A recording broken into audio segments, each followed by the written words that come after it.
Alors, un autre débat que nous avons organisé dans le Café Philo McDo ce dernier week-end, donc le 10 mars 2019, on a parlé de la matrilinéarité. Et je réécoute encore récemment les émissions là-dessus, les vidéos là-dessus. Les gens sont complètement à côté de la plaque. On a fantasmé sur la matrilinéarité en disant que c'était l'importance d'accordée à la femme, etc. Une plaisanterie.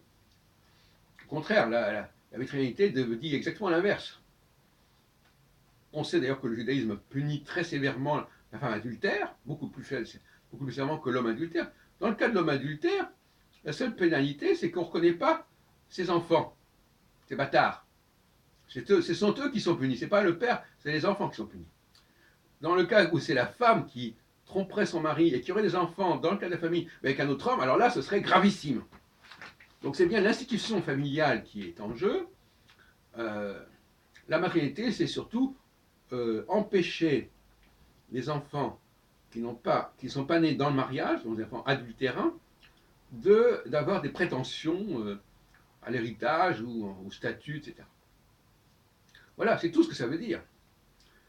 Mais ça suppose que la femme, elle bouge pas, qu'elle ne fait pas d'accro au contrat. Mais vous voyez le genre de spéculation que l'on fait à partir de cette matrilinéarité. On pense tout de suite au matriarcat, à une domination féminine, etc., qui n'a pas de sens. Les femmes, au contraire, dans le judaïsme, sont dispensées d'un certain nombre de commandements. La bar mitzvah, jusqu'à preuve du contraire, au départ, c'est l'homme, le garçon, âgé de 13 ans, qui se soumet au commandement. Ce n'est pas fait pour les femmes, même si après on a inventé chez les libéraux des formes de bat mitzvah. Donc c'est un peu une hérésie. Et par conséquent, comme je l'ai dit dans un autre exposé, toujours dans la discussion du Café Philo McDo du 10 mars 2019, contrairement à la grammaire française, normalement c'est le masculin qui est plus long et le féminin qui est plus court. Et on arrive à la conclusion. Donc la grammaire française au niveau des marqueurs masculin-féminin, elle est complètement inversée, elle est complètement à côté de la plaque.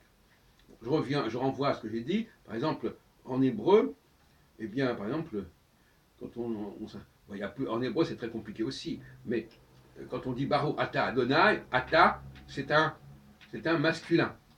Et de même que quand on dit Mashlomcha, c'est un masculin, et Mashlomer, qui est plus court, c'est un féminin. Bon, il faut quand même savoir tout ça. Donc finalement, voilà des questions concernant le masculin et le féminin.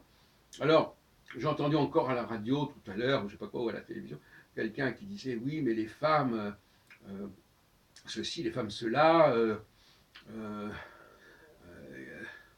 elles doivent jouer un rôle plus important, etc. Mais il faut être sérieux, il faut être sérieux. Malheureusement, c'est de la démagogie pure et simple. Les capacités des femmes sont limitées, elles le resteront toujours. Alors il faut qu'elles assument leur rôle, et elles ont un rôle collectif. Hein. Et d'ailleurs, comme on en a parlé l'autre jour, justement, toujours dans le Café Philo du 10 mars, eh bien, sur une île déserte, il peut y avoir 10 hommes et 500 femmes. Les hommes ne sont pas en surnombre, ils peuvent assurer. Si on met 500 hommes et 500 femmes, les hommes sont en surnombre.